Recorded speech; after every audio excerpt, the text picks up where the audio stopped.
Welcome to the Fire Life Podcast CT. The stories and opinions expressed on this podcast are solely the individuals speaking. The hosts, firefighters, fire buffs, and sparks do not represent any fire department or organization.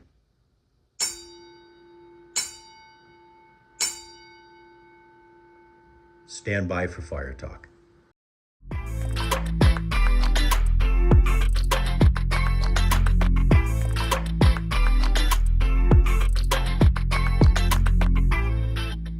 Chris Sargis, welcome. Oh, thanks for having me, guys. I appreciate you. Wish you guys the best of luck. This should be a good thing for you. Yeah, I hope so. Something different for Connecticut. Yeah. I've talked to so many guys over the years from, like we just talked about, Joe McElroy and all that, and getting the photographers. I mean, just talking to so many instructors over the years, just all the, backstep stories and front bumper talks just after the burns and all that. And you want to document this kind of thing. I mean, some of these guys are retiring, they're leaving, and they're going to Florida, going down south, going wherever. Yep. And it's like, I want to capture this. So I had this idea in 2020. It wasn't the greatest time to start a podcast. COVID. Yeah. Yeah. So eventually, asked Chris, and it was last year he asked you, and now we're here. Yeah. So, Chris, welcome. Thank you. Thank you for having me. So why don't you tell us a little about yourself? So I got started in the fire service really, really, really young. My stepfather was a member in Berlin, and his dad was a chief in a department in Berlin in the late 70s. And so all I knew, was the fire service. I was introduced to it very young. So, and I was hooked. It was right around 7, 8, 9. Let's say climbing on the fire truck when you're 5, So it was a Saturday morning, and my mom actually had to go to the store. So I was home with my stepfather, and call comes in for a building fire, and he's like, "Hey, let's take a ride." Yeah. He threw me in the back of the truck, and we went. It was actually a pet store that was on fire. I don't know if you guys are familiar with the Woolworths fire in Berlin. I think that was 97. It was in the same plaza, and I thought it was the coolest thing. And the ironic thing was my mom was grocery shopping in the same plaza at the other end. So, Mom was happy you were there. Oh, she was less than impressed. Yeah. But after that, it was, full steam ahead. And, as soon as I was able to join, it snowballed into, started out as a cadet, right? And, you're going through, you're eager to learn, you want to be a part of it, and you always want to do more. And then you got on as a member and the training, and what really kept me going was the people, right? You meet so many people. It's such a, there's so many different ways to network, and the fire service is a great way to network. And you meet people from all over, and you take classes from everybody that's coming from a different background, but to do the same thing, and it's very hard to do in some aspects, but the fire service figures it out, right? So, I progressed up through, and eventually, made it through the rank of captain, and then I stepped away in 2020, actually, July, with my kids getting big, and refocusing and focusing on work. What I do for life. I work in a family business, so learning all avenues of that and aspects of that became a priority. But I was able to stay involved. I always liked photography, and I kind of just bought a camera one day and decided, hey, I'm gonna figure this whole thing out. Yeah. And it just kind of snowballed into what I've done for the last 5 years, and it's turned into a couple of different things. And last year, 2023, I got involved with the county coordinator group through the Hartford County Emergency Plan, and they're part of the state fire plan. And so still staying involved and staying relevant with the fire service. I've met so many people and invested so much time. It's cool to stay connected. Yeah.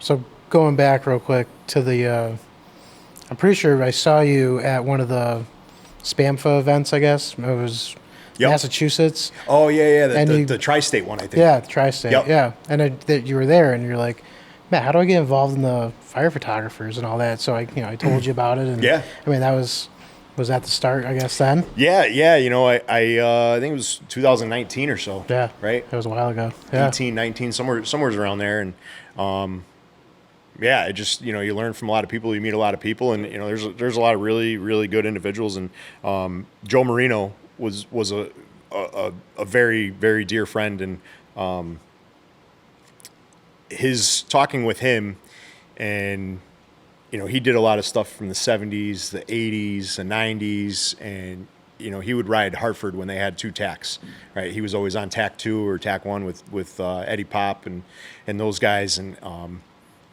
so talking to him and kind of learning from him and looking at his stuff from back in the day, and Jimmy Peruta is doing a great job with his collection, and if you get a chance, take a look at it. Just Joe Marino on Facebook, and the page should come up. But Jimmy's doing a great job documenting, scanning everything, and getting all that stuff in. But you meet genuine people through the photography world. Pat Dooley is another one. Pat Dooley, probably one of the most popular photographers, if not the most, in Connecticut. Everybody swears he's got a helicopter hidden somewhere because he goes to everything. He gets there so quick. Yeah, and he's just a great guy, a genuine guy. I remember I was at a fire. It was, I think it was in New Britain, and I was having trouble with some settings, and I was still really, really new, learning some stuff. And I said, "Hey, Pat," I says, "I'm trying." He goes, "Oh, try this, do this and do this," and it just, he's always there to bend an ear. But that's the kind of people you meet, and it just kind of snowballed from talking to Matt to joining the fire photographers, and I have since kind of gone and done my own thing since. But it's a cool thing to be a part of. Yeah, and I've done the same thing. I mean, I joined the photographers in 2017, I believe, so around then. Because I was 26 years old. Yep. That makes sense. And then, everyone in there started Car 26. Started Car 26 from that. Just Yep. simple. And, everyone in the photographer group had, like Jim is, I think, Rescue 23 Yeah. photography. And Yep. Nick was charged as a hydrant, I believe. Yep. And, Glenn, everyone had their own name for it. And Right. they had good names out there. Recognizable, like you said, Joe Marino. Yep. I mean, any fire photographer knows that name and his work. But that was what got me back into it. I mean, into the fire life kind of thing. Just great organization, great group of guys. But then I started doing the photography at the Litchfield County Fire School, and then started at the Connecticut Fire Academy. Yep. And loved doing that, and get to cover all those photos, which is great. Yeah. Where I live in Berlin,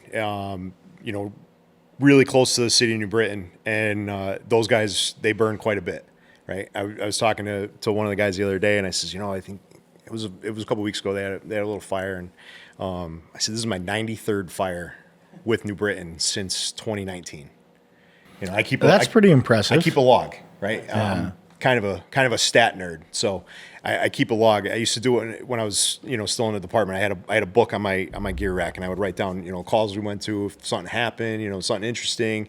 I still have that. We had one on the the coffee table at the fire, the kitchen table, the equalizer, or so it's called, and they called it the Bible, right? And you just made sure you filled out the Bible. Nobody cared about the incident report. Make sure the Bible's filled out, and there's stacks of them, and past members would come down to the firehouse on a Monday night, make sure we're all off the training, and they would check the book and see what happened. What happened the week before? What did you guys do? How many times you turn out? What'd you do? So I started doing that with my photography, and keeping track of all the runs I go on, and where they are and how many alarms, and had to squeak through a neighborhood to get into this area, and so it's cool to look back on. But I was telling the guys, I was like, yeah, this is my 93rd fire in New Britain. I was like, you guys are busy, so yeah, I'd say that's the 93rd one you went to. Yeah, and I missed probably just as many, right? Just because of work and life and whatever. So and it's a little bit different when I think when you're in a career department, because, if you go to work on Monday and you don't go back, you don't go back to work for three other days, some guys disconnect and don't even know what's going on.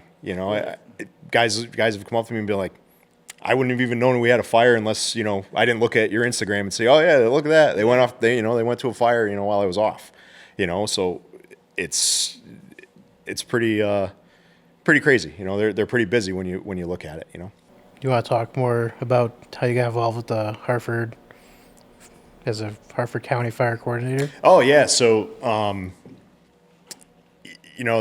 have a couple of friends, Kenny Bellevue, being one of them, just an absolute legend, in the fire service too. He's just a great guy. And we were talking one day, he's like, yeah, we were talking about coordinators. Somehow we got on the topic, and I was like, I always was kind of interested in that group. And he's like, oh, really?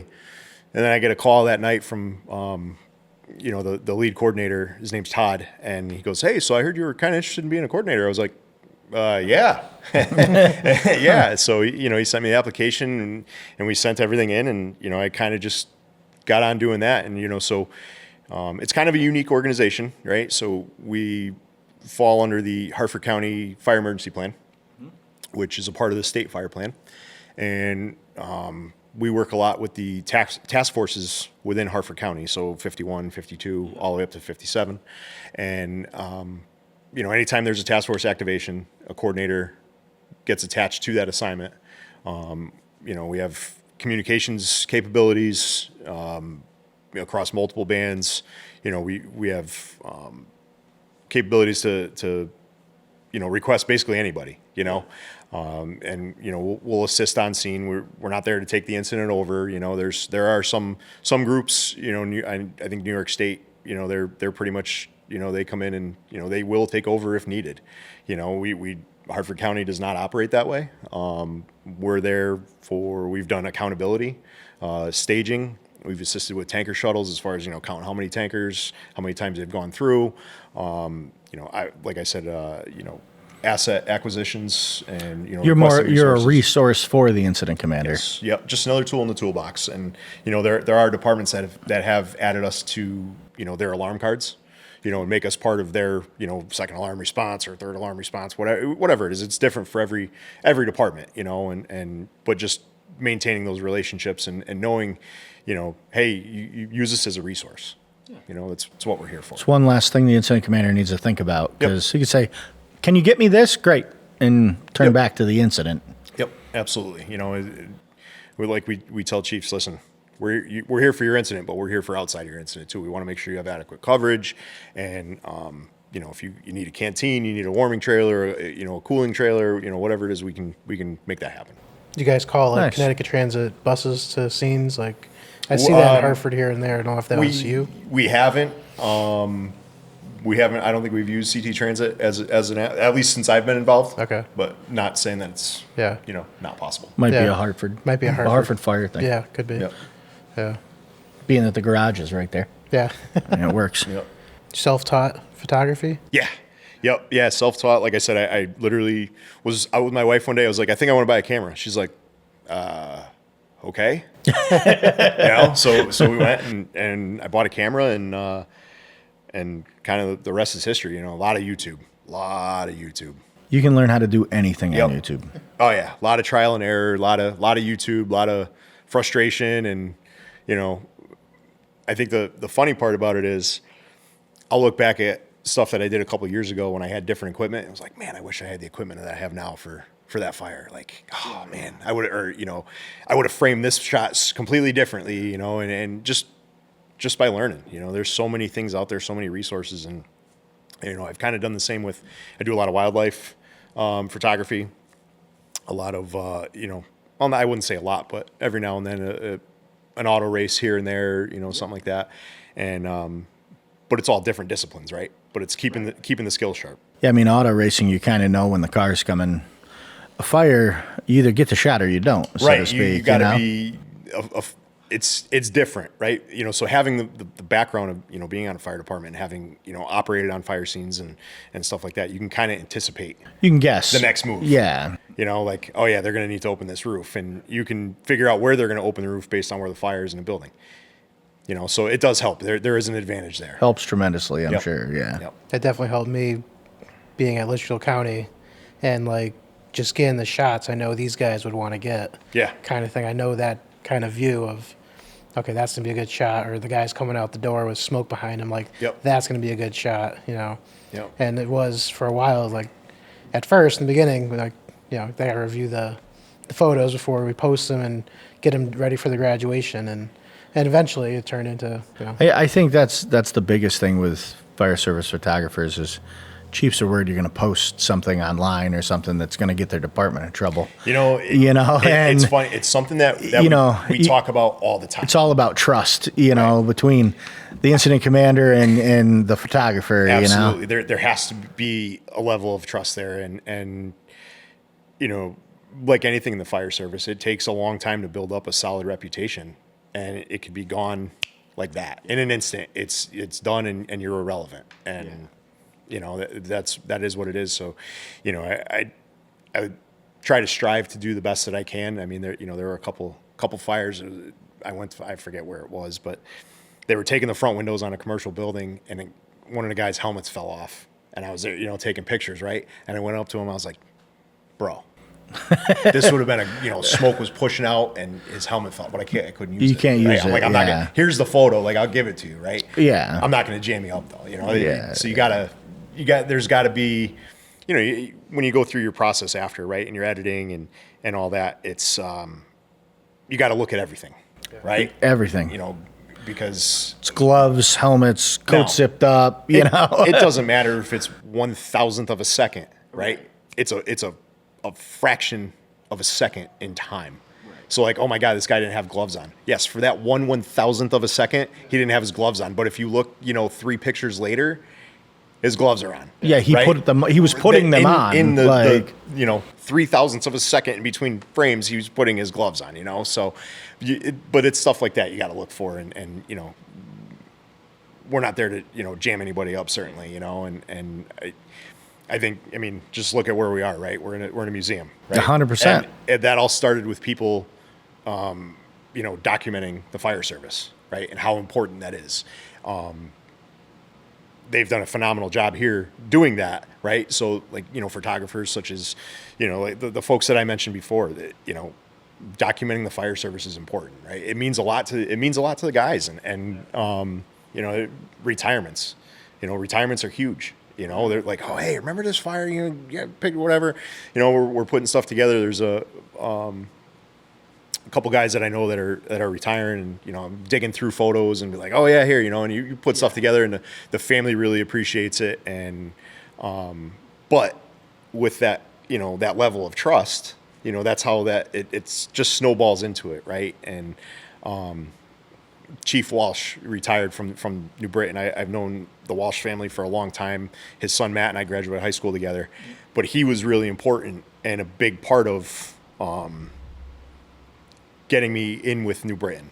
Like I say in, but made that connection with the fire chief, and, you know, it was Chief Walsh, and there was a couple other members there that made the introduction, and where I got to talk with Chief Ortiz and say, hey, you know, this is what I do, right? I just want to make sure you're okay with it. You know, all those guys, they love photographers because they love seeing the photos, and, you know, documentation's one, but training, right? So if they look at a fire, and they'll look at our photos and be like, hey, we used your stuff in an AAR.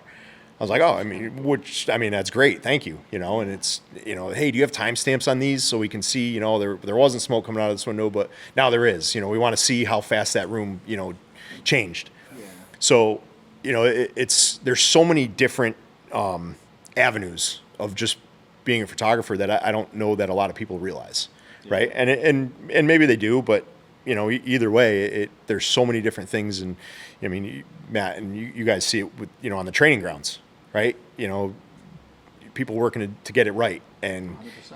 You can use those photos to do that, you know. Or it's funny, I know a lot of I know quite a few chiefs, I should say, that are like, I don't want a photographer on my scene, you know, because they're just petrified of the bad. Right. They don't think about the good. You know, they could come from it, you know. Yeah, listen, I've been asked to leave many a scenes. Yeah, you know, yeah, and I mean- hey, no problem, Chief. You know, no disrespect. Yeah. No, listen, Yeah. there'll be plenty more, right? Yeah. And you know, have plenty of talks with chiefs, and you try and have that good reputation so they feel comfortable with you. Right. You know, Yeah. it's hard to do. It's hard to do, and but you just keep working at it. You know? Yeah, you make a name for yourself. You're pretty good. You're pretty golden. Try to just put things in the best light possible as well. Yeah. You know, but that documentation of the fire service, there's so much tradition and there's so many things and that come out of it. You know, Oh, and yeah. I think this is where we're at is proof. You know, and 100%. Yeah. I mean, there's so many guys that are doing, you know, through the IFBA and everything that are preserving that history of the fire service nationwide. You know, and it's important. It really is. Paul Walsh and brother Jay, I've talked to them Yep. many times.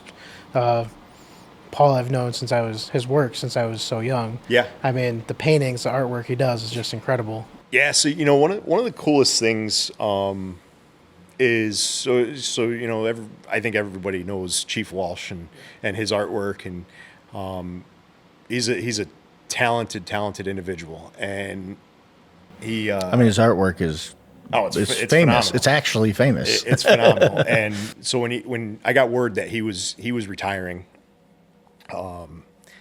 it was I want to say it was his second to last shift. They went out for a fire in the north end of New Britain, which for me is really, really tough to get to. I'm on the complete opposite. I'm like the southwest end. Oh, so it was you're on in the the- northeast end of the city. Yeah. And I texted Matt and Tyler and was like, I'm on the way. They're like, might be his last job. I'm like, yep, might be. And it wouldn't have even been a fire that I would have continued going to. It was a small fire in an exterior porch in a condo building. But I knew how important that was, right? Last job. And, you know, they did a retirement party for him. And one of my favorite photos that I captured was the chief sitting behind his desk. And at the time, the lieutenant that was in the car with him, as their lieutenants act in the training and safety division, you know, for the city and act as another set of eyes and, you know, man the accountability board and stuff like that, drive the chief around. Let's say they're the chief's driver, so to speak. Essentially, But yes. obviously, we all know chief's drivers don't just drive. No, in the city of New Britain, it's a, you know, lieutenant or captain that's in the car. Okay. yeah. So, but Chief Walsh was sitting behind his desk, and his lieutenant was sitting at the foot of his bed, and they were just having a conversation. And I just happened to walk by, and right across the hall is the kitchen, and we're, you know, kitchen table. Jay was there, and we were talking, and I just turned around and I took the picture, and it's probably one of my favorites. I printed it out, I gave it to both of them, and just because you caught, you know, the lieutenant, he's learning from him. It's a real right? moment. Yeah. It was, you know, and every once in a while you stumble upon those, but yeah, it was just a cool deal. This whole retirement day and everything they did, but that's where the documentation came to be because I gave him a whole gallery of stuff after, and it was like, Chief, you know, congratulations. And then, you know, he reached out to me after a fire I went to in Berlin. He's like, hey, can I have this photo? I want to paint it. I was like, yeah, absolutely. Absolutely. You know, a well-known, you know, renowned photographer wants to paint your stuff. Yeah, absolutely, Chief. And he gave it to me. Well, that's cool. He gave it to me. He painted. He's like, I want to try something different with it, and he gave it to me. So it's, you know, it's hanging in the house. It's really cool. It's a pretty neat shot. Something that was kind of a little bit different, and you know, so it was really cool to have that. That meant a lot, right? You know, as a photographer, it's like, okay, you know, it's pretty. It's like, okay, that's cool. It's pretty sweet. Yeah. Yeah. Well, I reached out to Paul and he painted. I bought a Blake shield off like eBay or something like that. I forgot if it was eBay or the fire store or something, and he painted the shield for my wedding. Which is kind of neat. Yep. It was. I mean, that's his artwork still on Yeah. there. I mean, that was just really cool. He did it for one of the sons. It Yep. was Tyler or Chris. I don't remember. Yep. But it came out amazing, and you know. I mean, it was perfect. Yeah, Literally. yeah. It was I great. was like, we had it on the table, with the shield there. Just, everyone would sign the helmet was the point. That's great. So I had ragtop, did their flat white Yep. with the black tets around the top, and just everyone would sign it instead of, go to a normal wedding. Right. Little hearts. Put You got a sign little, your name. you got a guest book or Yeah, something, yeah. Yeah. Yeah, I They made all it- signed a helmet. Oh, that's Just kinda cool. fantastic. Yeah. That's So an wicked idea cool. for anybody that, is getting married. And your wife will let you. yeah, for sure. We have Andrew behind the scenes here, but he told me he knows you from the racetracks and all that. Yeah. Can you tell me about your family and the racing? Yeah, so my father has been involved with racing since before I was born. He was working on a pro stock up at Stafford. They won the track championship. Always been. I grew up around it. Right, it was another thing that I grew up around, NASCAR, the short track stuff here, and the short tracks. Connecticut's very fortunate. We have 3 short tracks, all within. You can drive an hour and a half, and you're at one of them. And then there's a road course up in the northwest corner where a lot of Hall of Fame drivers got their start. Jeff Gordon, the Skip Barber Racing School. Yeah, and a lot of guys got their start up there, and so it's really cool. But it's another avenue of teamwork and that camaraderie, and you meet so many different people, and you're part of something a little bit bigger, right? Yeah. And so I kind of learned how to photograph auto racing, right? So you learn trying to shoot a car going 100 miles an hour is difficult enough, but now do it at night where lighting conditions aren't the best, right? And then you're like, oh man, I screwed that one up, So I and this goes the same with anything. I screw up more shots than I care to admit, So everybody sees a gallery of 20 images. They're like, oh my God, these are great. And well, I just tossed out about 200. I was going to say these are the 20 ones that I could work with. Yeah, they don't see all the ones that you didn't. Right. So but the racing, I love racing. Every Sunday from February to November I'm usually paying attention to some sort of auto racing, and my kids like it, so it's a lot of fun. I recommend anybody go out to the local short track and have a night because you'll have a blast. You'll have a blast. It's a bunch of hardworking people that it's all That also like auto racing. right. You know? It's all like-minded individuals that are just having a good time, and it's all a lot of blood, sweat, tears, and a lot of cash to go racing. And a lot of these tracks are putting on some great shows. So I recommend anybody thinking about it, just do it. And go enjoy a race, and the local short tracks are kind of a dying breed, if you will, because it's expensive. It's expensive. It's an expensive hobby, much like anything else. Photography is an expensive hobby. Well, me being from Plainville, I know they used to have Plainville Stadium. Yeah. I used to go to the flea market at the Crossing in Plainville almost every weekend. There was a gentleman there, I believe his name was Jim, could be wrong. Upstairs, older gentleman. Mm-hmm. He had all the prints of slides and all that. I just started buying as many as I could, and I just thought it was so fascinating. Again, photographers were just capturing these moments for history, because you don't see that stuff too often. I know they have the reunion. I think at the Berlin Fairgrounds. Yeah, the Lions Club hosts the Plainville Stadium reunion. That is really cool. And it seems to be getting as time goes on, a little bit smaller every year, but it's such a cool thing. There's so many ties to I'll call it major league racing, NASCAR, IMSA, drag racing in Connecticut. It's really pretty neat to think about when you take a step back. And I'm not a fan, but Joey Logano just won his 3rd championship, and he's from Middletown. I was just about to say that. So got his start in Meriden at the Silver City quarter midget track. I started doing photos there years ago. Yep. It was for just a couple weekends. I was doing it with a friend, and I never took photos of anything going that fast. And I was used to still shots, guys. They're working, doing stuff at the fire schools, but never car stuff like that. I always did car shows, low angle shots and all that. But when I got a chance to do that, some of those images were just so cool. And, the parents loved it because, like you said, Joey Logano got his start there. You never know where that photo could bring someone one day. Hey, this is where you started. That's him. And Same with the fire photography. Like, I don't know about you, which I'm sure is the same feeling when like at graduation or photo night when at the academy. I mean, the families they love seeing the photos, and just the smile on their face. They're like, they love it, and they're so proud of their recruit, their son or daughter, going through it. And like, I got to capture that for them. It's an honor for me to do that, but for them to say, this is so great, thank you so much. That's where it all. It's pretty cool, that when the families reach out to you, and I've done a couple of things for families that are like, hey, we really love this photo. Is there any way you can? Absolutely, yeah, I'll send it. Guys want the pictures, I'll send them to them. I do have a website. You buy off the website. They'll print it. The website has a company. They'll print them. Whatever you want. You want a canvas. You want a wallet. You want this. You want that. That's cool. They'll do it all for you. That's cool. What's the website? Sargisphotos.com. There you go. See, you gotta Sargisphotos.com. It's try to keep it up to date as possible, and there's always new stuff on there. So feel free to check it out. It's but it's weird, right? You're doing this, and you're like, for me at least, it's like, oh, I hope people are gonna like this, right? Yeah. Is this gonna flop, or is this gonna be? I'm so self-conscious about the stuff, and probably more than I like, than I care to admit, and just trying to get every detail, right. You try to capture the right moment, and you want your stuff to tell a story.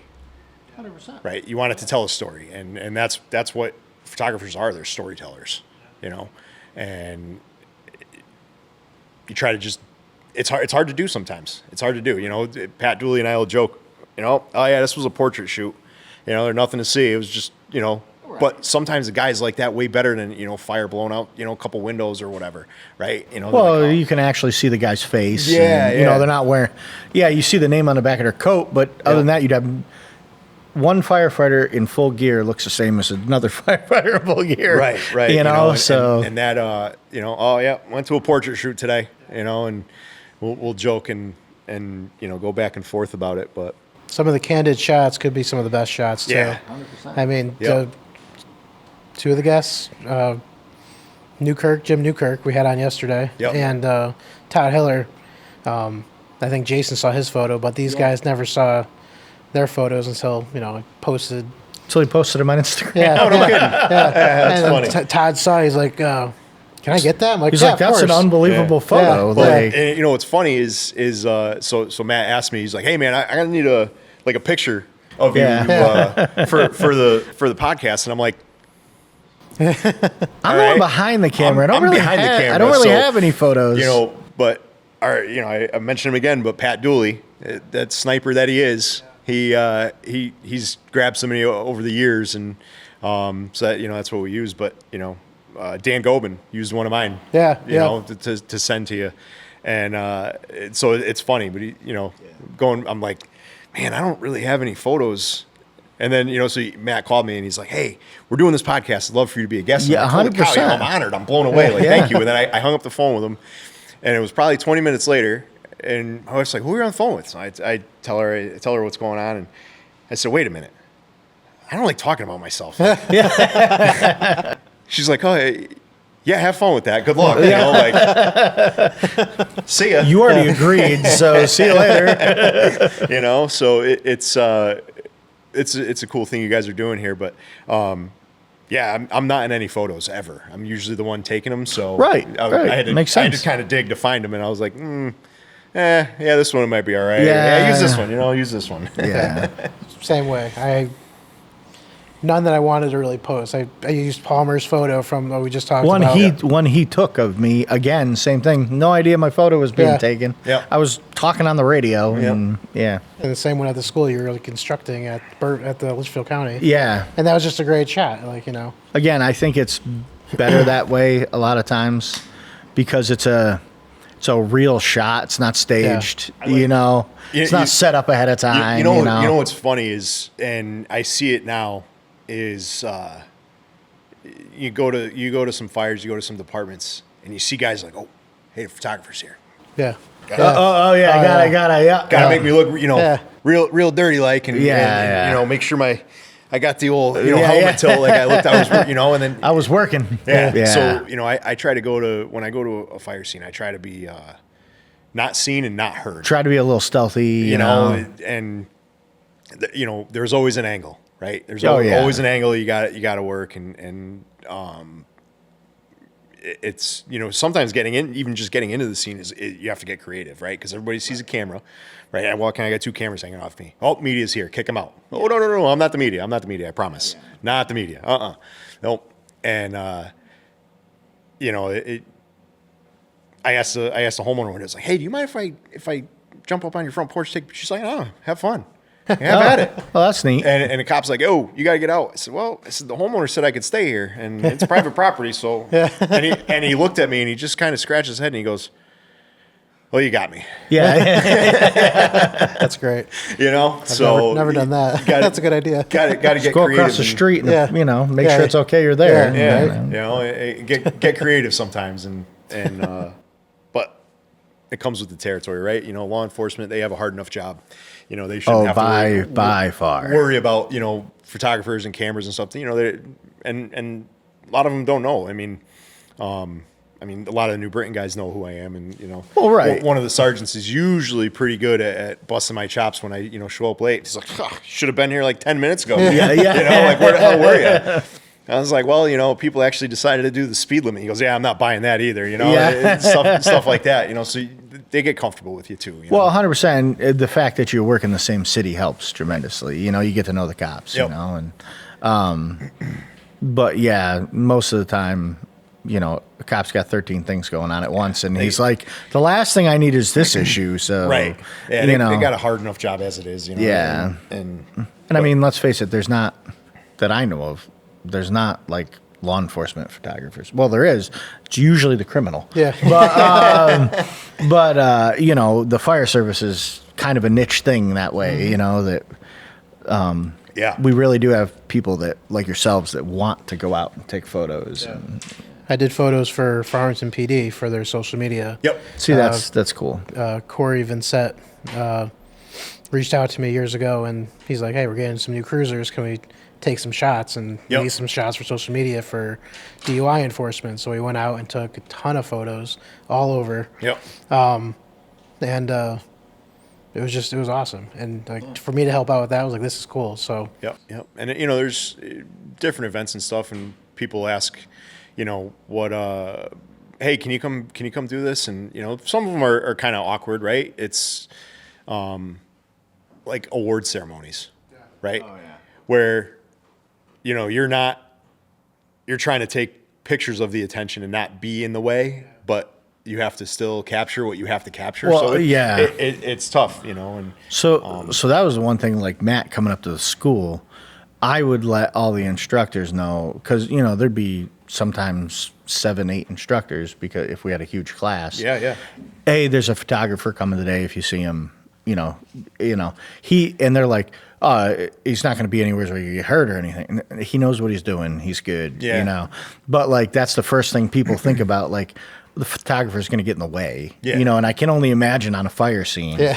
See, like my department, for the longest time, we had a fire photographer, like that was part of the department. Right. Like that's all we got him gear. It said photographer on the back of his coat, So we didn't really think about it because we knew he knew exactly what he was doing. But I'm sure just somebody showing up on a scene and you're like, hey, can I take some photos? That's probably the first thing. Like, hey, I'm not going to be responsible for this guy. Right. But what's funny is I've had folks reach out and email me or send me a message through Instagram or whatever, and they're like, hey, do you do weddings? I was like, nope. Yeah. Nope. They're like, what? I was like, nope. Not what I do. Way over my capability and my comfort level, and nope. Even like photo shoots for like families and stuff. I'm like, listen, you got one shot to get that right. Yeah. Oh, right. It's not going to make a lick of difference if you miss, a shot on a fire scene, because nobody's going to know that you missed it. Right. Right. Because you can't be everywhere at once. But a wedding, you're literally supposed to capture everything. Yeah. I've done a couple. I've done a couple and a handful, and I mean they've It's got to be nerve-wracking as can It's be. very nerve-wracking. You know, so it's a little backwards, you know, because a lot of, you know, photographers got started doing events like weddings and you know, family shoots and stuff like that, where I didn't. I just did it like a self-taught and just started showing up places, right? You know, so it's kind of funny backwards if you think about it. No, man, I think that, I mean, you kind of framed up fire photography, honestly, very, very well. Listen, because, I mean, I'm not a photographer in any way, shape, or form. So this was actually a learning experience for me. Like, this is great. You know, and I hope, you know, departments reach out to photographers when they have an event going on, just to document that. Even if it's, you know, I know that there's a couple guys that I know of that do every 5 years, they do all the member portraits, right, for certain departments, and they update the roster, and all that goes right back to the department. And it is so important to document, and you know, track that history, right? Yeah. It's so imperative, and you know, there's so many different things going on where it means a lot to everybody. You know, you go back, you get like a 100th anniversary, right? Yeah. And you got guys. We did it in Berlin for the 75th. We started looking back through pictures, right? And oh my God! And you listening to the guys that have been there for, you know, long. Oh, I remember this fire, and you know, this one. Every department there took a side of the building and float. You know, this, that, and the other thing. Oh, this guy got into a fist fight with this guy, and you know, and just the way things used to be. Those are it is. And even like, you know, for folks in the fire service in Connecticut, you know, the Haber last name is synonymous, right? The Hartford County Fire School, Eddie and Chet Haber started the Hartford County Fire School in Bloomfield, at Bloomfield's old building on Tungus Avenue there. And they just built a new station there, right? Yeah. Yep. And just got finished up the end of last year. And so when Chet Haber passed away, I knew both of them since I was, you know, old enough to walk in the firehouse. And he was so funny to listen to. You know, oh, back in the day we used to, you know, this is what we did and this is how we operated, and it was, you know, twin 3-inch lines and, you know, 1.5 inches. And it was like, oh man, that's way better than packing 5-inch, you know, and you know, and long before 5-inch was even thought of. Right, but you know, and so when he passed away, you know, luckily we had a whole plethora of photos and stuff to look back on and really kind of, you know, capture everything that he meant to the fire service, not only in Berlin, but to, you know, the state of Connecticut and, you know, that's really cool. Beyond. You mentioned documenting like departments and whatnot, and the museum's got an unbelievable thing here on the wall, from Norwich or Norwalk, Norwich. It's 1800s. It's 1800s. It's amazing, but it's incredible. I was teaching it was in Connecticut. I was teaching at a firehouse. I don't know if I was there for, I don't know what class it was, but they had every year documented. It was a department photo. Yep. And they were on all the way around like the meeting room. It was cool. Yep. That's so cool. That's so cool, you know, and Joe Marino was really good at that too. You know, Joe Marino did a lot of department stuff, and looking back on his stuff, I see, you know, my grandfather, you know, when he was chief, and, you know, how they did things back then. You know, now you're recognizing faces, right? Because you've been a part of something for so long. Right. It's so. And the new guys walking in the firehouse have no idea who's in these photos. Right. You know, you're sitting at this table because of everybody that's on these walls. You take a look and pay attention to it. And, get to know the stories. Right. You know, the players, know the game, and know where you fit into the world. You know, and I think that's something that changed about the fire service too. Is guys used to come in and go, okay, well, what are we doing today? Where, you know, guys will come in and they'll sit at the table and go, okay, what are you going to give me? You know, and it's just to me, that's not the fire service. To me, you're the new guy, man. You're right. You better be, you know, washing that truck or learning that compartment, or, you know, learning the history of the department and knowing how the place got to be where it is, you know, and how people, you know, their backgrounds. It's just, I don't know. It's just the way that I think I was brought up, you know, and being brought up in the fire service, that's the way it is. Yeah. You know? Yep. So we got you a little something. Oh. It's a little merch. Awesome. Sweet. So it's turned into a thing for guests on the podcast here. That's awesome. But thanks for coming on, man. Awesome. No, thanks for having me. And, you know, if you guys need help with anything, you know, let me know. 100%. We'll do. Reach out. All right. Definitely. Thanks. Awesome. Thank you.